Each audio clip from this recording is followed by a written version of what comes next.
बच्चों, आज जो कहानी मैं आप लोगों को सुनाने वाली हूँ उसका शीर्षक है बीरबल की खिचड़ी।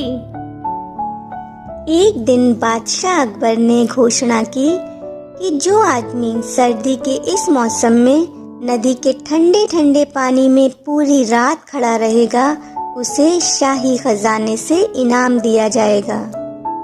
जल्द ही ये बात पूरे गांव में फैल गई। एक गरीब धोबी ने सोचा, यदि वो ऐसा कर पाया तो उसके परिवार की सारी परेशानियां दूर हो जाएंगी और उसने ऐसा करने का निश्चय किया। वो नदी में जाकर पूरी रात खड़ा रहा। ठंड से उसका बुरा हाल था, लेकिन वो महल के ऊपर जल रही मशाल को देखता रहा।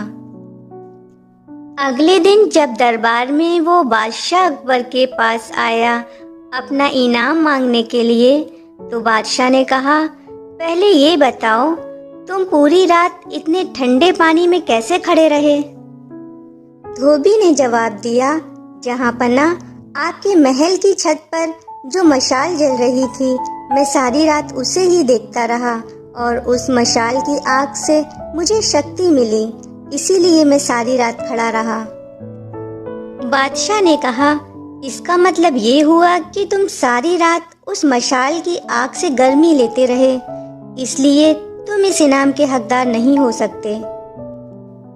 बादशाह की बात सुनकर बेचारा धोबी उदास होकर वहां से चला गया। बीरबल वहीं दरबार में खड़े ये सब देख रहे थे। उन्होंने अपने मन में प्रण किया कि वो उस गरीब को उसका इनाम जरूर दिलवाएंगे। दूसरे दिन बीरबल दरबार में नहीं आए। बादशाह अकबर ने एक सिपाही को आदेश दिया कि वो बीरबल के घर जाकर उन्हें बुला कर लाए। सिपाही बीरबल के घर गया और उनसे कहा कि आपको बादशाह अकबर ने अभी दरबार में बुलाया है। बीरबल ने जवाब दिया, मैं अभी खिचड़ी बना रहा हूँ, ये बन जाएगी तो इसे खाकर दरबार में आ जाऊंगा। सिपाही वापस महल आ गया और उसने पूरी बात बादशाह को बता दी। जब काफी देर इंतजार करने के बाद भी बीरबल दरबार में नहीं आए, तो बादशाह अकबर ने सोचा कि वो खुद उनके घर जाके देखेंगे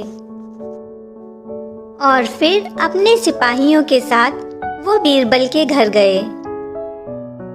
वहां जाकर उन्होंने देखा कि 3 बहुत लंबे लंबे बांसों के ऊपर एक हंडिया टंगी हुई है और उसके नीचे आग जल रही है।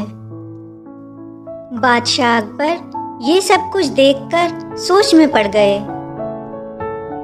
उन्होंने बीरबल से पूछा, ये सब क्या हो रहा है बीरबल? बीरबल ने जवाब दिया, महाराज, मैं उस हंडिया में अपने लिए खिचड़ी बना रहा हूँ। ये तुम्हें क्या हो गया है? भला इस तरह खिचड़ी कैसे बनेगी? तुमने हंडिया इतनी ऊंचाई पर टांग रखी है, वहां तक तो आग पहुंच भी नहीं पा रही है। इस तरह से तुम्हारी खिचड़ी कभी नहीं बन पाएगी। बीरबल ने कहा, जरूर बनेगी महाराज। बादशाह ने उत्सुकता से पूछा, वो कैसे? बीरबल ने जवाब दिया, बिल्कुल वैसे ही जैसे महल की छत पर लगी मशाल की आग से धोबी को आंच मिलती रही और उसकी गर्मी पाकर वो सारी रात नदी में खड़ा रहा। बीरबल की ये बात सुनकर बादशाह अकबर समझ गए कि बीरबल उनको क्या समझाना चाहते हैं। उन्होंने उसी वक्त अपने सिपाहियों को आदेश दिया कि फौरन उस धोबी को ढूंढ कर लेके आओ। धोबी को दरबार में बुलाकर इनाम दिया गया और इस तरह बीरबल की चतुराई की वजह से धोबी को इंसाफ मिला।